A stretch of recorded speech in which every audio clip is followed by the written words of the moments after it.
I really wanted to get onto the buy side. Hmm.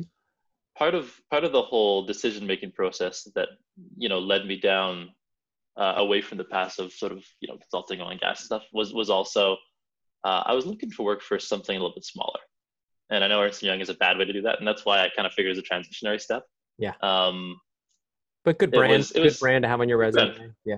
Yeah, good brand, and it was a smaller team within Ernst and Young as well. To be fair, so there's only this little group is not like their giant audit Yeah. service where there's Yeah. thousands of them. Tax or whatever. Yeah. Yeah, our entire operational transaction services team at the time, I don't know, 50 people tops, In London maybe or less. globally? Yeah, in London, but there's only a few pockets around the world as well. So it felt like it had a fairly small team ethos. So that's one Okay. of the things that attracted me to it, and then it also had a transition to what I believed would also be a really small team, a smaller company, which kind of mid-market buy side.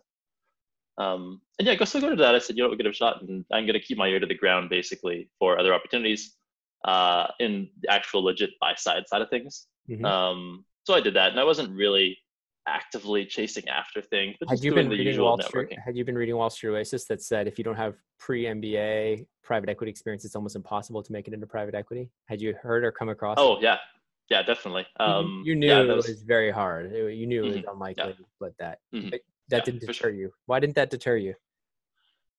Um, well, You like to do hard things.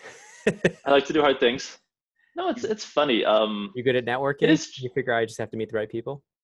I'm actually pretty bad at networking too. It's Okay. I guess it's the. I mean, to quote the great Wayne Gretzky, you miss 100% of the shots you don't take. Fair. So I figured, I have to try, and I will say that I think my career, despite this one transition, has always been marked by um, having value and being unique.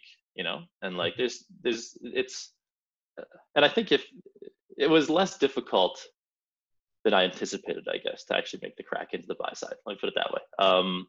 And part of it serendipity, it takes time. You have to create those opportunities and everything.